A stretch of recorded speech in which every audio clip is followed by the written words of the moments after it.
আজকের যে এখানে সেমিনারটি আয়োজিত হয়েছে, এখানে এটি কার্যকর হবে। আমি স্বল্প কথাই আমার বক্তব্য শেষ করবো আশা করি। তবে কিছু কিছু কথা আমি বলে যেতে চাই, যেটি বাংলাদেশের এই ইন্ডাস্ট্রিয়াল রেভলিউশন, যেটা আমরা বলছি যে সেকেন্ড রিপাবলিক নিয়ে আমরা অনেক বেশি কনসার্ন আছি এই মুহূর্তে। সেই সেকেন্ড রিপাবলিকের সাথে খুব বেশি সম্পর্কিত এই ইন্ডাস্ট্রিয়াল রেভলিউশন, যেটি পুরো বিশ্বে এখন ফোর্থ ইন্ডাস্ট্রিয়াল রেভলিউশন বা এই জাতীয় কিছু চলছে। সেখানে বাংলাদেশে আসলে কিভাবে আমাদের ইন্ডাস্ট্রিয়াল রেভলিউশনটা হচ্ছে, আমরা দেখতে পেয়েছি বিগত আমলে নব্যধনের উত্থানে বাংলাদেশ শীর্ষে এ জাতীয় অনেক কিছু আমরা দেখেছি। অথচ বাংলাদেশের টোটাল যদি আমি বাংলাদেশের ইকোনমিকে বিচার করি, দেখা যাবে যে বাংলাদেশের সামগ্রিক ইকোনমি খুব বেশি আগায়নি।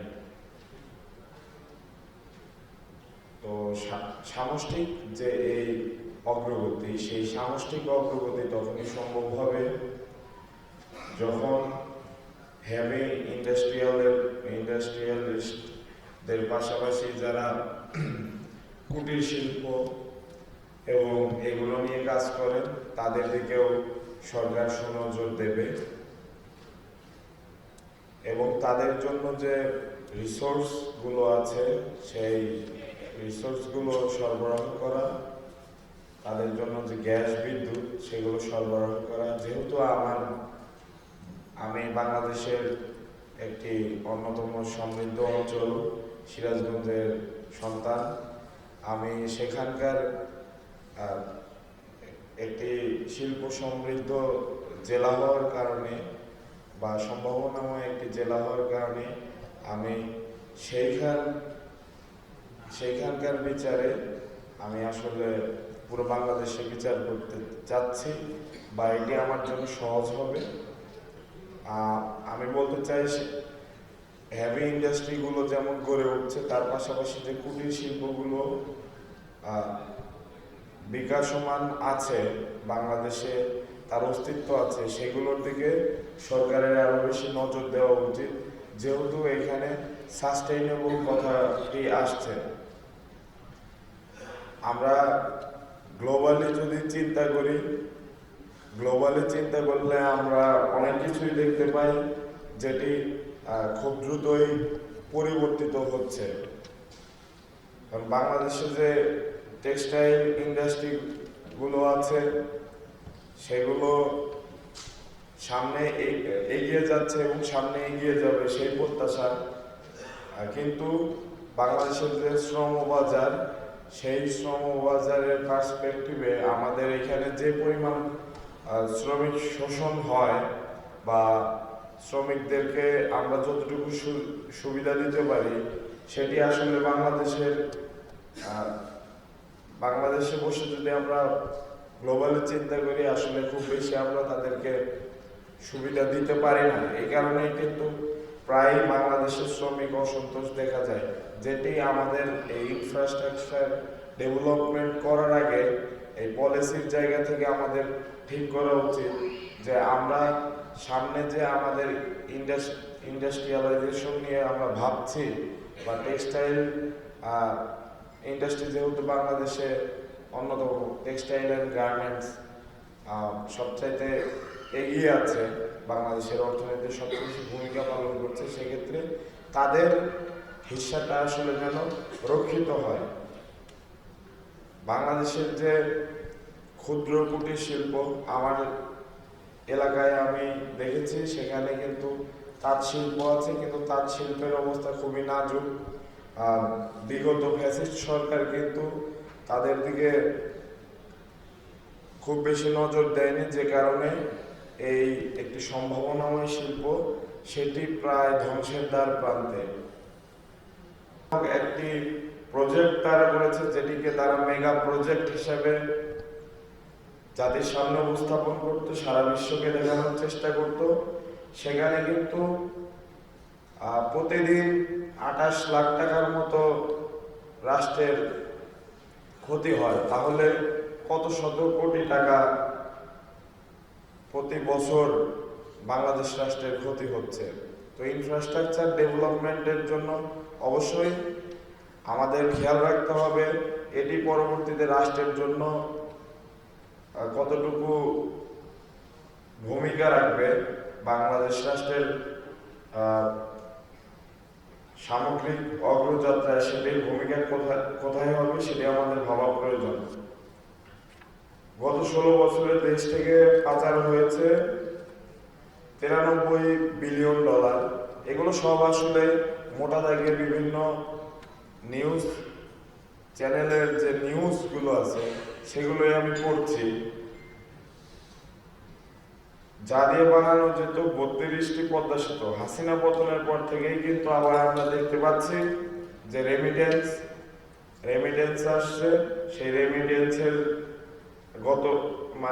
এটি আজ থেকে আরো 10 দিন আগের নিউজ যে 19 দিনে 1.5 বিলিয়ন ডলার 19 দিনের মধ্যে এসেছে।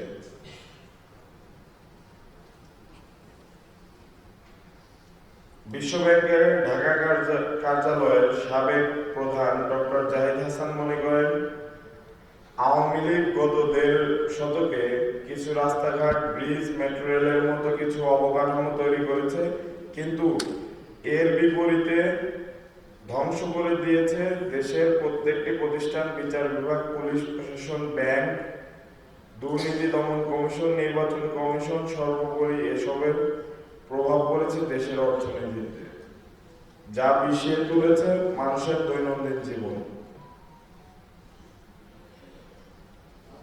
আমাদের অবকাঠামোগত যে উন্নয়ন, সেই উন্নয়ন করতে হবে মানুষের জীবনকে সহজ করার জন্য। অবকাঠামোগত উন্নয়ন করতে গিয়ে যেন সেই ঋণের চাপে দেশের মানুষের জীবনকে আরো বিষিয়ে না তোলে সে বিষয়ে খেয়াল রাখতে হবে। 2009 সালে ঋণের পরিমাণ ছিল মাত্র 2,96,000 কোটি টাকা। 2024 সালে ঋণের পরিমাণ 18,35,000 কোটি টাকা। এই যে বাংলাদেশের যে ঋণ, এই ঋণের বোঝা বিগত ফ্যাসিস্ট সরকার যে আমাদের উপর দিয়ে গেছে, এই ঋণের বোঝা কিন্তু সরানোর যে দায়িত্ব সেটিও কিন্তু এই ইন্টারিম গভর্নমেন্টের।